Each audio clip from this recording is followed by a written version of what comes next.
Welcome to our segment of Geekin Out. I'm here with Dyson and Jess, and I'm Elaine. Today we're going to be talking about our favorite Disney movies. Want to start us off, Jess? So I am a Disney fanatic in general, but right now I'm obsessed with the movie Hercules. It came out in 1997, and following it came this adorable cartoon movie. But the original movie itself, cartoon TV show on the Family Channel, but the original movie itself is just amazing. It's got Hades. Game, set, match. Is this likable yet kind of rude villain, but he was so funny. It was like, oh, I kind of hope that you take over Olympus, but not actually, because that would be bad. And Hercules is like a big, dumb golden retriever, and it's just like, oh, you're so stupid, have a cookie. And then you have Meg, who's actually really, for that time period, I think she was a really progressive lead female character. I'll be all right. I'm a big tough girl. I tie my own sandals and everything. That is actually pretty cool, I think, for the time period, because again, up until I think 2009 with The Princess and the Frog, people didn't really get a lot of independent leading women. It's a really fun movie, and it's got a lot of fun songs, which, by the way, my favorite one is definitely Zero to Hero, and Now It's Stuck in My Head. And oh my god, if you haven't seen it, I don't know why you wouldn't have, but if you haven't, you need to see it. And Tate Donovan plays Hercules, so that's pretty nice. He makes the whole dumb golden boy thing believable, but in a nice way. But it's awesome! Good. No, that really sucked. Do you want to go next? Hell yeah. All right, movie I picked was Finding Nemo. I think it's a movie with a lot of depth. Well said. Thank you. I had that Well gem said. in my pocket for a while.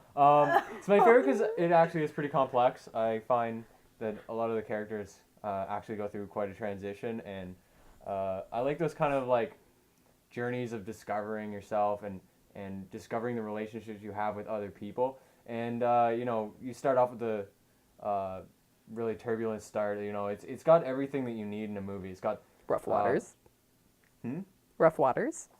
Yes, it is, and its pacing is quite rapid.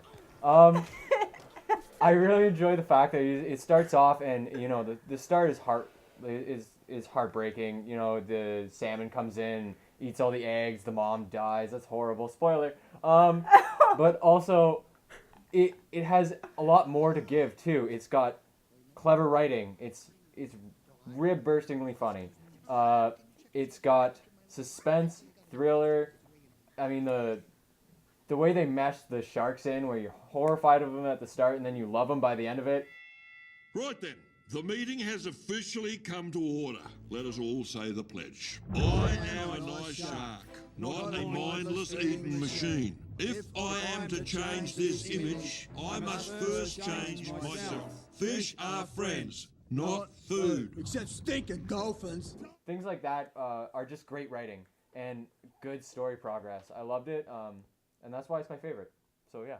All right. Well, my personal favorite is Mulan. It's been one of my favorites ever since I was a kid. First of all, Mulan is like the classic rebel. She actually is so bad at everything she's supposed to be good at, and so good at everything she's supposed to be bad at, which I can totally relate to that.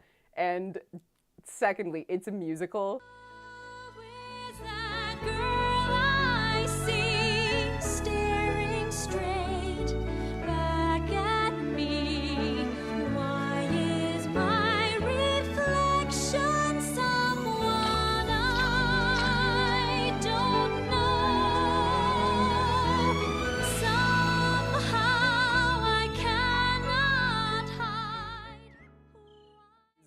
How can you not like musicals? It's like in the peak of when Disney movies were always musicals, and they were hand-drawn, and they were beautiful and wonderful. And the beginning of the movie, everyone's really frustrated with her for pulling the wool over their eyes, so to speak. And by the end of it, she is awesome, and she has made friends, and she has made family, and it's perfect. And that is why Mulan is my favorite.